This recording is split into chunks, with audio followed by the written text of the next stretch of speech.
Hello everybody and welcome back to the second shelf and to another Books Weekly, my Sunday video in which I discuss books that I've either finished from a previous week or read last week or started last week. And the first book is the book from last week, an essay collection by Mary McCarthy, Bolt from the Blue, in an edition that was assembled in 2002. I found that book in a thrift shop, I told you last week, but it's too heavy to hold up all the time, so I will just link a picture up here. If you've been following my channel for any length of time, you probably know that Mary McCarthy is one of my favorite authors, at least modern classic authors. She was an American author, born in the beginning of the 20th century, 1912, died in 1989. And she wrote novels, essays,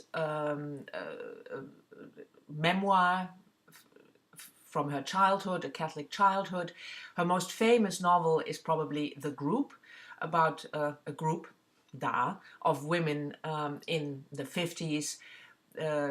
They just coming from college, and you know what their lives, how their lives develop after college.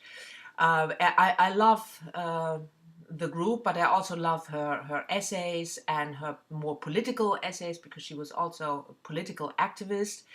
One of her famous friendships is her lifelong friendship with the German philosopher Hannah Arendt, who had to immigrate to the United States because Hannah Arendt was Jewish.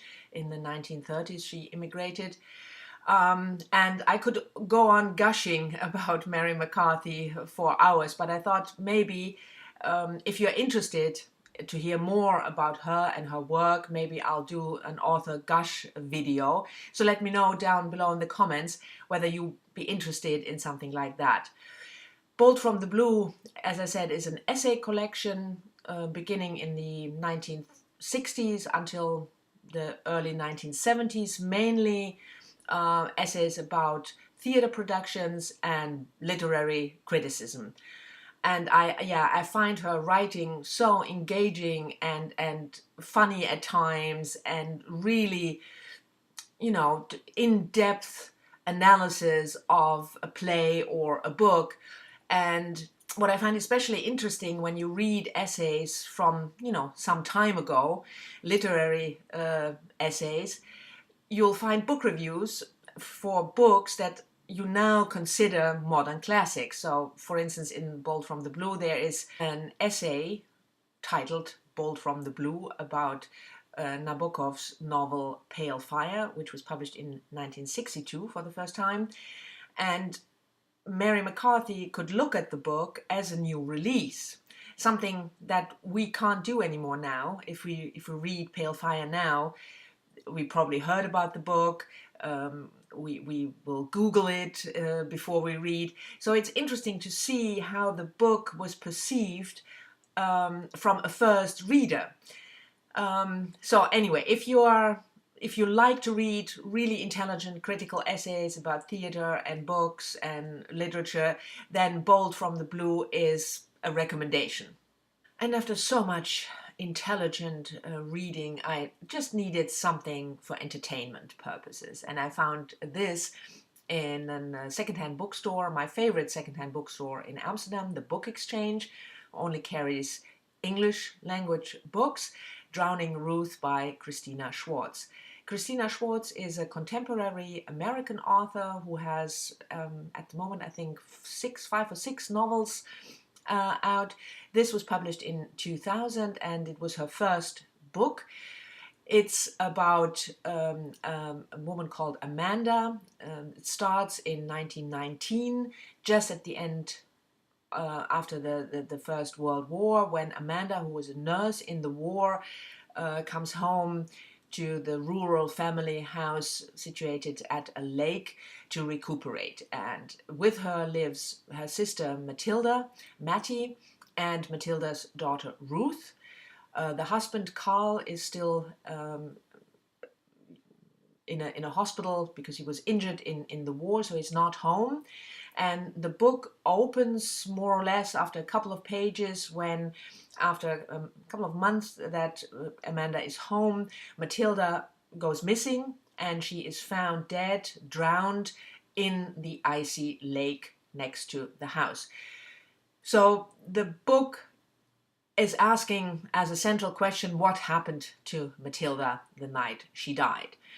It's well written. It's, yeah, a bit of a fluff read because it's predictable at times.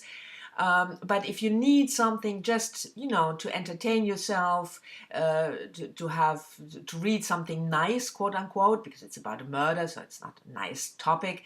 But then these kind of books are perfect, I think. And Drowning Ruth was entertaining. It was fast-paced. I read it, I think, in one or two sittings. I gave it 3 stars on Goodreads. It's not a fantastic book by any means, but it's a good, entertaining fluff read. And sometimes you just need that. The next book I read for one of the Goodreads book clubs I'm a member of, and that's the 21st Century Literature Book Club. I will leave a link to the Goodreads group down below if you're interested. We read only literature from the 21st century, so from 2000, published from 2000 onwards. And for me, it's a very good way of finding new books. And the books we are reading in April is Jo Walton, The Just City. And I have to admit, shamefully, this is my first Jo Walton book. Anyway, Jo Walton is born in 1964 in Wales, but she now lives in Montreal, and she writes science fiction and fantasy. The Just City is the first in a 3-book series, the Thessaly series, and I loved it. I can say that up front, but it's a strange little book, and certainly not for everyone. It's neither quite science fiction nor quite fantasy, but maybe best I'll tell you what the book is about. Huh? Yeah, let's do that. So the book's premise is that the goddess Athena wants to do an experiment. She wants to see whether the thoughts and ideas of Plato's Republic, of the best way to organize a society, can put into practice.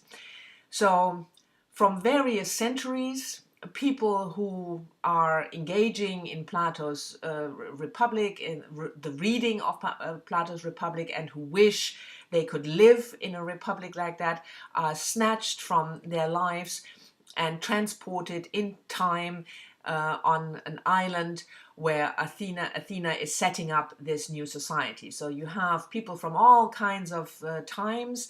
One of the main characters, Ethel, renamed Maya, is a young Victorian woman, and she becomes one of those people transported in time to that island. Those people are the masters, the ones who set up the society and then are there to educate children. So to start this new society, besides the masters, you need a group of 10,000 children. They are also snatched, kidnapped from their lives in around 500 after Christ, and they are all put on this island, and then the society has to evolve. There are also gods in the book, except for Athena. There's Apollo, who wants to experience life in the Republic as a mortal, so he transforms himself into a real mortal and is one of the children there to experience life. And this book is about, the difficulties of setting up such a society. There's a lot of debate going on because, after all, we're talking about Plato. Socrates is snatched also just before he commits suicide.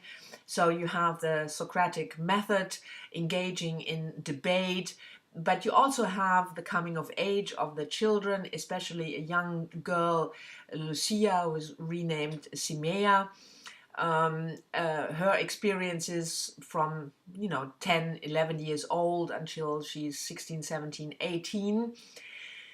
I don't know whether I explained the setup and the premise well, but if you are into a philosophical novel, picturing Plato's ideas, his ideas for a perfect society in practice, with children and masters and debates and gods, then you might like it. But it's not a hardcore science fiction or fantasy novel by all means. So it might, if you go into the book expecting that, you might be utterly bored. But maybe if you, one of the reviewers on Goodreads said, if you like Sophie's World, books like that, where philosophy is the central theme, then I can certainly recommend it. And although I'm very, very bad with series, as you know, if you're following my channel for any length of time, I will, at least I'm planning on picking up book 2 and 3 in the series. Oh yes, and this was published in 2015, so the other 2 in the series have already been published. So, The Just City by Jo Walton. And the last book I want to talk about is the book that I've just started this weekend, another non-fiction book, and that's Olivia Laing, The Lonely City. Olivia Laing is a young British writer who mainly writes non-fiction and criticism. She also teaches literature, and The Lonely City was published last year in 2016, and it's a combination of memoir, reportage, and some art, reflections on art. It's set when Olivia Laing moved to New York City when she was in her mid-30s and she was profoundly lonely. So the theme of the book is, what does it mean to be lonely in a big city, and what are the connections between loneliness and art. And there are 3 artists mainly explored in the book. That's Andy Warhol, Edward Hopper, and an artist whose name I can't quite pronounce, David Wojnarowicz, something like that. But anyway, so I'm about 50 pages in, and so far I'm really liking it, and I will picking this up right after the video. So this was it for this week's Books Weekly. I hope you've enjoyed it. Thank you as always for watching. Talk to me in the comments if you want to about the books I'm mentioning or other books. Let me know whether you want to have a Mary McCarthy gush video, and I'll see you soon in my next video. Bye bye.